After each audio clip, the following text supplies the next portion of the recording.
নমস্কার, craving for ফুডে সবাইকে স্বাগত। আমার আজকের রেসিপি ফুলকপির ফিঙ্গার। এটা খেতে ভীষণ ভালো হয় আর বানানো খুব সহজ। সন্ধেবেলার দিকে একটু অন্যরকম কিছু খাবার মন করলেই এটা ঝটপট বানিয়ে নিতে পারবেন। চলুন দেখে নিই কীভাবে বানাবো। একটা মিক্সির বাটির মধ্যে দিয়ে দিচ্ছি ছোট টুকরো করে কেটে রাখা ফুলকপিগুলো ভালো করে ধুয়ে নেবার পরে কিছুক্ষণ হালকা গরম জলে ভিজিয়ে রেখেছিলাম যাতে কোনো পোকামাকড় থাকলে বেরিয়ে যায়। এর মধ্যে দিচ্ছি বড় 4 টুকরো করে রাখা একটা পেঁয়াজ, আর দিচ্ছি 6-7টা মতো কাঁচা লঙ্কা, 10-12 কোয়া রসুন আর 2 কুচো মতো আদা, দিচ্ছি কিছুটা ধনেপাতা। এইবারে সব কিছু বেটে নেব। খুব বেশি মিহি করে বাটবো না, একটু যেন দানাভাব থাকে সেরকম রেখে বাটতে হবে। বেটে নেবার পরে একটা বড় বাটির মধ্যে মিক্সির বাটি থেকে ঢেলে নিয়েছি।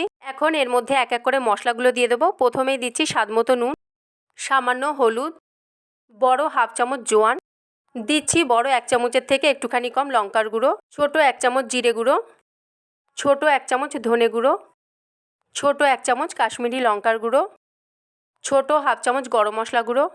এখন দিচ্ছি একটা ম্যাশ করে রাখা সেদ্ধ আলু, 1/2 কাপ মতো বেসন, আর দিচ্ছি বড় 3 চামচ মতো চালের গুঁড়ো।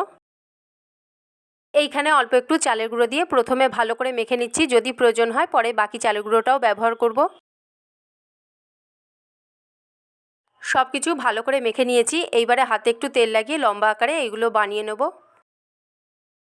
খুব বেশি মোটা বা খুব বেশি সরু যেন না হয়, সবগুলো এইভাবে বানিয়ে নিলেই হবে।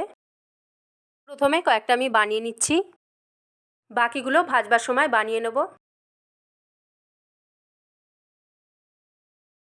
অনেকগুলোই বানিয়ে নিয়েছি। এইবারে এইগুলো ছাকা তেলে ভেজে নিচ্ছি। মিডিয়াম ফ্লেমে এক এক করে দিয়ে ভেজে নেব। একসাথে অনেকগুলো দেওয়ার দরকার নেই, তাহলে উল্টানোর সময় ভেঙে যাবে। সবগুলো দেওয়া হয়ে গেলে ভালো করে উল্টে পাল্টে ভেজে নিতে হবে যাতে ভেতর পর্যন্ত ভালোভাবে ভাজা হয়ে যায়।